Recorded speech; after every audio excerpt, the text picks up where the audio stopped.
Hi friends, welcome to my channel. ఈరోజు నేను మీ అందరి కోసం బ్రేక్ఫాస్ట్లోనికి కొత్తిమీర టమాటీ చట్నీ చేయబోతున్నాను. దానికి కావాల్సిన ఇంగ్రీడియంట్స్ ఇప్పుడు మనం చూద్దాం. జీలకర్ర, ఎండుమిర్చి, పచ్చిమిర్చి,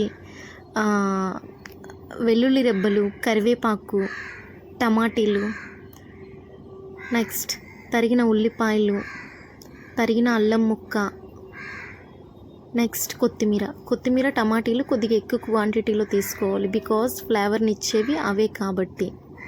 so let's go to process friends.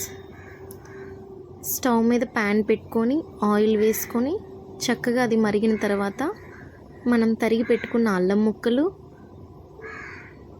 Next పచ్చిమిర్చి, నెక్స్ట్ వెల్లుల్లి రెబ్బలు,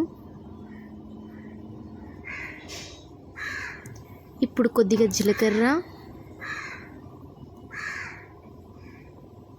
నెక్స్ట్ స్పైసీ ఎక్కువ కావాలనుకున్న వాళ్ళు ఎండుమిర్చి కూడా వేసుకోవచ్చు. నేనైతే ఒక ఎండుమిర్చి వేసుకుంటున్నాను. ఒక ఎండుమిర్చి చక్కగా వేగనివ్వాలి. వెల్లుల్లిపాయ పచ్చి వాసన పోయేంత వరకు కూడా కాస్త ఆయిల్లో ఎక్కువగా వేగనివ్వాలి. వేగిన తర్వాత మనం కట్ చేసి పెట్టుకున్న ఆనియన్ పీసెస్ ఉన్నాయి కదండి, అవి, నెక్స్ట్ కరివేపాకు. ముందుగా కరివేపాకు వేసుకోవాలి. కరివేపాకు హెల్త్కి చాలా మంచిదండి. దాన్ని నార్మల్గా అయితే ఎలాగ తినలేము, పక్కన పెడతాము. సో ఇలా చట్నీస్లో మనం వేసుకున్నాం అనుకోండి, అది మనకి స్టమక్లోనికి వెళ్తుంది కదా. సో చాలా మంచి మేలు చేస్తుంది కరివేపాకు. మీరు కూడా ఎక్కువగా వాడండి, నేనైతే చాలా వాడతాను. నెక్స్ట్ ఆనియన్ ముక్కలు, ఆనియన్ కూడా చక్కగా వేగనివ్వాలి. చక్కగా వేగిన తర్వాత కాసేపు మూత పెట్టుకొని చక్కగా వేగిన తర్వాత కొద్దిగా ఉప్పు వేసుకుందామండి, రుచికి సరిపడా. నేనైతే రాక్ సాల్ట్ వాడుతున్నాను. రుచికి సరిపడా, టేస్ట్కి సరిపడా వేసుకోవాలి. తర్వాత మనం కట్ చేసి పెట్టుకున్న టమాటీ ముక్కలని అందులో వేసుకోవాలండి.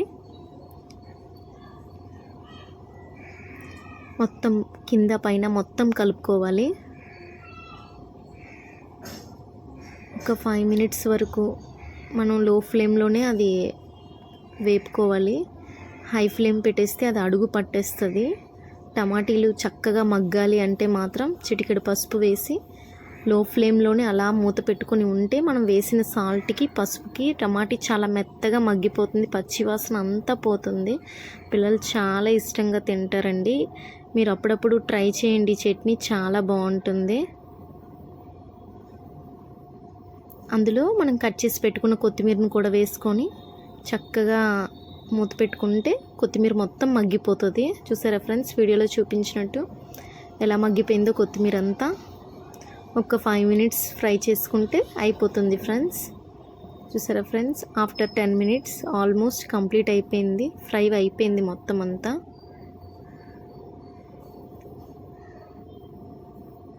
ఇలా చక్కగా ఫ్రై చేసుకోవాలి. చేసుకున్న తర్వాత దాన్ని ప్లేట్లోకి తీసుకుంటే అది చల్లారిపోయిన తర్వాత మనం దాన్ని మిక్సీ చేసుకోవాలి.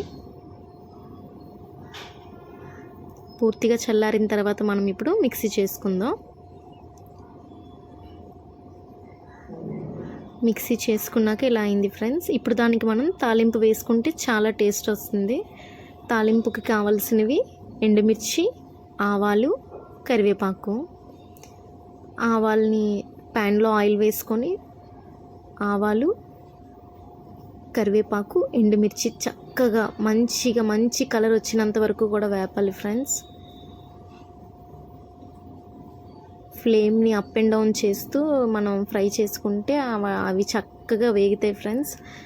ఆ వేగిన తాలింపుని మన చట్నీలో వేసేసుకుందాం. చూసారా ఫ్రెండ్స్, రెడీ అయిపోయింది ఫ్రెండ్స్. మీరు కూడా ఒకసారి ట్రై చేయండి, ఎలా వచ్చిందో నాకు కామెంట్ చేయండి. Thank you for watching friends. Thank you so much. Try చేయండి ఫ్రెండ్స్, మీరు కూడా చాలా బాగుంటుంది. Thank you very much friends. Bye friends.